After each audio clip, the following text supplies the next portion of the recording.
नमस्कार दोस्तों, मैं कुमार विनोद, मोटिवेशनल स्पीकर और आपका दोस्त। आज बात करेंगे हम एक नए टॉपिक के साथ। सभी को एक संदेश देना चाहेंगे। संदेश क्या रहेगा कि मत सोचो कि ज़िंदगी बोझ है। लोग लाइफ से बहुत थक गए हैं, तो मैं यही बोलूँगा कि मत सोचो कि ज़िंदगी बोझ है, खुश रहो। और समस्याएं तो हर रोज़ है। तो दोस्त, आपको समस्याएं तो जीवन में आएगी, बिना समस्याओं से ज़िंदगी नहीं चलती। ज़िंदगी बनी ही समस्याओं से है। जिस दिन आपके जीवन से समस्याएं हट जाएंगी, उस दिन ज़िंदगी ही समाप्त हो जाएगी। इसलिए समस्याओं को रहने दो, लेकिन समस्याएं ही आपको आगे बढ़ाने का काम करती हैं और समस्याएं ही सीढ़ी का काम करती हैं। अगर आज समस्याएं नहीं आएंगी आपके जीवन में, तो आप प्रगति के पथ पर नहीं चल सकते हैं। जब ऑब्स्टिकल आते हैं तभी आप उनके बारे में सोचते हैं। अगर आपको मजबूत बनना है तो आपके पास समस्याएं आएंगी। आपको तैरना है तो आपको नदी में उतरना पड़ेगा दोस्त। अगर जब तक आप नदी में उतरेंगे नहीं, तब तक तैरना नहीं सीख पाएंगे। तो ज़िंदगी में जितने भी उतार चढ़ाव आते हैं, वो समस्याओं के थ्रू आते हैं। जब आप उन्हें सॉल्व कर ले तो एक आप नया निखार आपके पास आते हैं। आप कोई प्रॉब्लम आपके पास आती है और अगर उसका सॉल्यूशन आपके पास आ जाता है, तो आपका चेहरा और आपका कॉन्फिडेंस अलग ही झलकता है कि आप अब ऐसी समस्याओं को आपके ज़िंदगी से निकाल चुके हैं और बाधाएं नहीं बन सकती हैं। जैसे कि आपको उदाहरण देते हैं, समस्याएं रुकावट नहीं होती हैं, ये सीढ़ियाँ होती हैं चढ़ने के लिए। अगर आप देखेंगे सीढ़ियाँ, छत पे अगर आपको जाना होगा तो आपको एक के बाद सीढ़ियों पे चढ़ना होगा। इसी तरह वो सीढ़ियाँ लोगों को लगती हैं कि समस्याएं, जबकि वो एक नीचे से आपको टॉप पर भेज रही हैं। तो इसी तरह समस्याएं काम करती हैं बॉटम टू टॉप। अगर आपको टॉप पे जाना है तो कई समस्याओं को झेलते हुए जाना रहेगा, लेकिन वो कैसे कि प्रसन्न रहना होगा। आप प्रसन्न रहेंगे तो आधी समस्याएं तो आपकी ऐसे ही सॉल्व हो जाएंगी, कोई उसमें दिक्कत नहीं होगी। और आपको बताते हैं, जब एक पेड़ होता है ना, तो उसे कितनी समस्याओं से जूझना पड़ता है। यहाँ तक कि उसे जमीन का सीना फाड़ के निकलना पड़ता है, तब एक पौधा पेड़ बन सकता है। तो अगर बीज से पेड़ बनना है, पौधा बनना है, तो आपको सारी समस्याएं झेलना पड़ेंगे। और वही पेड़ मजबूत होते हैं जो आंधी, धूप, तूफान सबका सामना करते हैं। वहीं पेड़ों को कोई नहीं गिरा सकता है।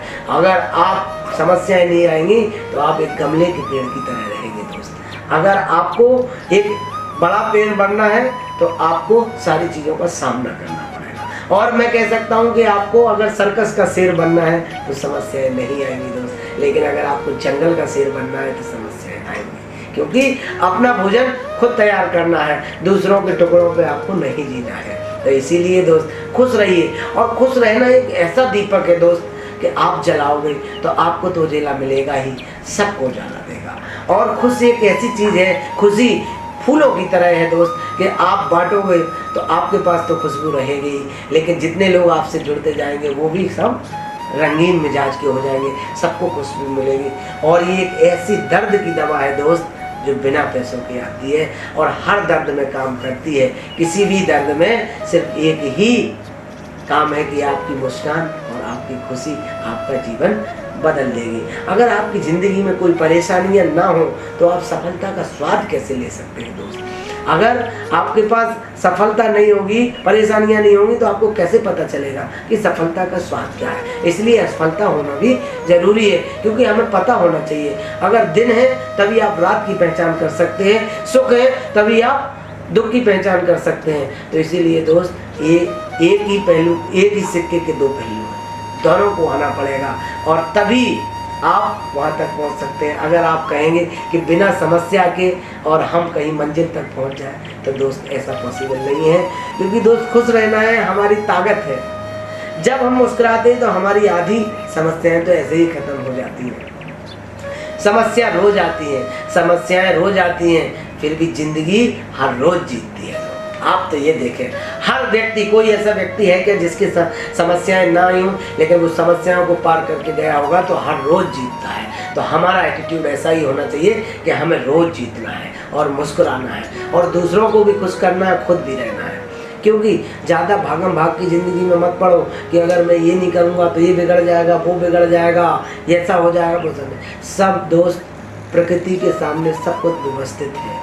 सिर्फ आप एक कठपुतली की तरह काम कर रहे हैं। किसी ने सही कहा है या मेरे दादाजी हैं, वो हमेशा मुझे बोलते थे जब मैं अपने स्ट्रगल फेज में था और स्ट्रगल फेज में आज भी हूँ। मैं कभी ये नहीं मानता हूँ कि मैं बिल्कुल सब चीज़ों से मुक्त हो गया हूँ। मैं तो आज भी मेहनत कर रहा हूँ। तो वो बोला करते थे कि अगर आज आप अगर ब्रह्मा जी होते तो अपने बच्चों का भविष्य कैसे लिखते, सब कुछ दे देते, लेकिन उसमें एक लाइन में लिखते हैं नीचे कि अगर ये चाहेगा तो वही है, आप जिस चीज़ को चाहेंगे वो आपको मिलेगा। तो वो एक दोहा बोलते थे कि दीनवंत ताहि देना देह देत सब देत और नर अपने अज्ञान से वृथा सोच कर ले। इसका मतलब ये है कि वो जो भगवान है पार ब्रह्म परमात्मा बड़ा दीनबंधु दीन दयालु, क्योंकि अपन लोग परम प्रभु परमात्मा की एक संतान है। तो वो आपको क्या नहीं देगा। जिस दिन उसने आपकी ये देह बनाई थी उसी दिन सब कुछ दे दिया था और सब कुछ आपकी लाइफ में सेटल कर दिया था। बट लेकिन हम लोग हैं कि चिंताएं करते रहते हैं, अव्यवस्थिता फैलाते रहते हैं और अपने आप को ज़िंदगी को बोझ मानते हैं। हम तो ये कहते हैं ज़िंदगी भगवान का दिया हुआ तोहफा है और इसे आपको कैसे जीना है वो डिपेंड आप पे करता है। तो इसीलिए दोस्त खुश रहिए और सबको ये संदेश दीजिए कि ये ज़िंदगी है, इसको आप कांटे की सेज न समझे, इसे फूलों की सेज समझे। दोस्त ये इतनी बढ़िया ज़िंदगी है, आपको जीना आना चाहिए और ये चीज़ ज़िंदगी आपको एक संगीत और रहस्य और भगवान के तोहफे के रूप में स्वीकार करिए। ज़िंदगी को बोझ मत समझिए, ज़िंदगी में खुश रहिए, दूसरों को रहने दीजिए और खुद भी रहिए और अपने परिवार के साथ मुस्कुराते रहिए। ये संदेश सब तक पहुंचाएं और ये संदेश अच्छा लगा हो तो आप शेयर करें और वीडियो को शेयर करें, सब्सक्राइब करें और लोगों तक पहुंचाएं कि आखिर ज़िंदगी क्या है। बहुत बहुत धन्यवाद।